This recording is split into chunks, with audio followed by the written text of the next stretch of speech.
Love one another. Jesus said that for a reason. Find out why in this episode of 5 Minutes Closer. I'm Vaughn Weatherford, and this is 5 Minutes Closer. For the next 5 minutes, let's explore some biblical truths and apply them to your life.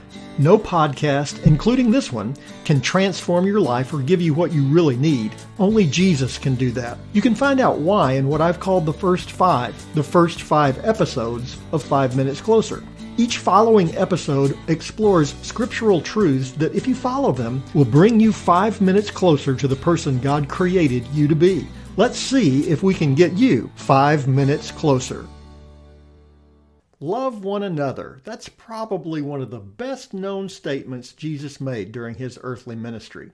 John certainly remembered it. He recorded the statement in his gospel, John 13:34, and then quoted the statement twice in 1 John, in chapter 3, verse 11, and then again here in chapter 4, verse 7. In verses 7 through 12 here in chapter 4, John provides an extended explanation of why this matters. Why should we love one another? Some of the anothers in our lives don't do very lovable things. Shouldn't we be able to smack them around at least sometimes? At the very least, we should be able to love a few people less than we do others. That kid who put Jell-O in my shoe in the 4th grade deserves less of my affection. He deserves Jell-O in his shoe.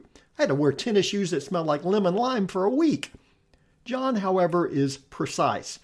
In 1 John chapter 4, verses 7 through 8, he writes, "Beloved, let us love one another, for love is from God, and whoever loves has been born of God and knows God. Anyone who does not love does not know God, because God is love." Not only should we love one another, but if we don't love one another, we are denying the God we claim to serve. Why? Because God is love. In verses 9 through 11, John describes the depth of God's love for us. God sent his Son for us, without which we would be without hope. Jesus stepped out of heaven into our dirty, grimy, sinful world, knowing that he would face mistreatment, ridicule, and finally crucifixion. Why would Jesus come into our world knowing all of that? Because there was no other way that we might be saved.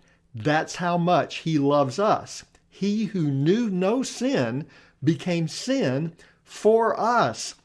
John summarizes the reality in verses 11 and 12. "Beloved, if God so loved us, we also ought to love one another.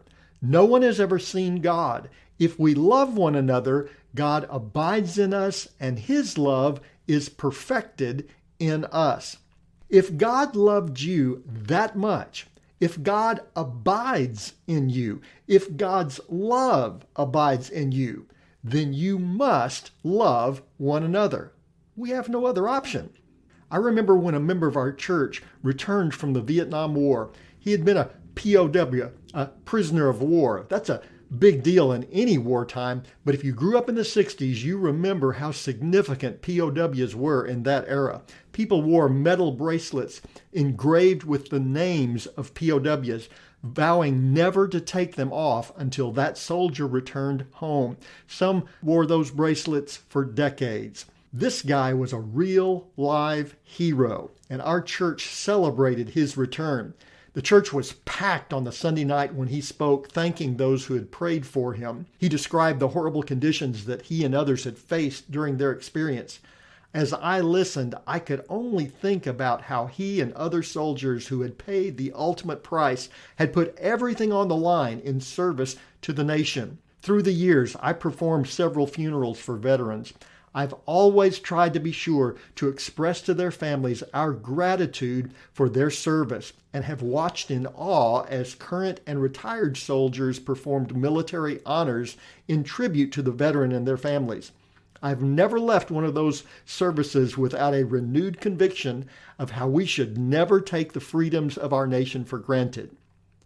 When I think of Jesus, of what he gave for me, of the sacrifice he made on my behalf, I am in awe and under great conviction. While we were yet sinners, Christ died for us. I don't deserve that, but he did it anyway. His love for me means I should love others. Even the kid who put Jell-O in my shoe. If Jesus loves him, I should too. You can love the anothers in your life too. And now, you're 5 minutes closer. My prayer is that these 5 minutes have challenged you, inspired you, and caused you to consider applying God's message for your life from His Word. To find out more, visit our website at 5minutescloser.com. Join me next time to see if we can get you 5 minutes closer.